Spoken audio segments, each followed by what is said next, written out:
RBI ఏకంగా 2.87 lakh crore rupees ని central government అయితే ట్రాన్స్ఫర్ చేసింది. సో ఇంత పెద్ద మొత్తంలో మనీ మూవ్ అవ్వడం ఎకానమీకి మంచిదంటారా? So first of all RBI central government కి ఎందుకు మనీ ట్రాన్స్ఫర్ చేసింది అయితే మాట్లాడుకుందాం. Section 47 of the RBI act central bank నుంచి వచ్చిన సర్ప్లస్ ప్రాఫిట్స్ అయితే సోల్ ఓనర్ అయిన గవర్నమెంట్ కి ట్రాన్స్ఫర్ చేయాలి. ఫస్ట్ సర్ప్లస్ ప్రాఫిట్స్ అంటే ఏంటంటే మీకు ఒక 50,000 శాలరీ వస్తుంది అనుకోండి, అందులో 40,000 మీ ఎక్స్పెన్సెస్ కి వాడుకున్నారు, రిమైనింగ్ 10,000 ఎక్స్ట్రా మనీ కదా, అది సర్ప్లస్ ప్రాఫిట్ అని చెప్పొచ్చు.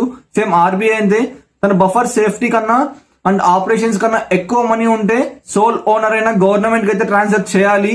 ఆర్బీఐకి ఇంత మనీ ఎక్కడి నుంచి వచ్చిందంటారు? ఈ మనీ మేజర్ గా foreign assets, interest and rupee trading and domestic investment వచ్చిందని చెప్పొచ్చు.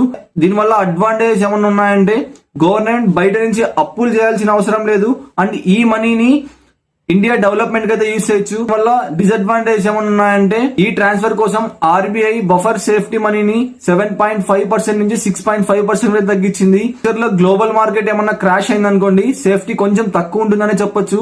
అండ్ అంతేకాకుండా ఇంత మనీ ఒకేసారి మార్కెట్ లోకి రావడం వల్ల వస్తువుల ధరలు పెరిగి ఇన్ఫ్లేషన్ పెరిగే ఛాన్సెస్ అయితే ఉంటాయి.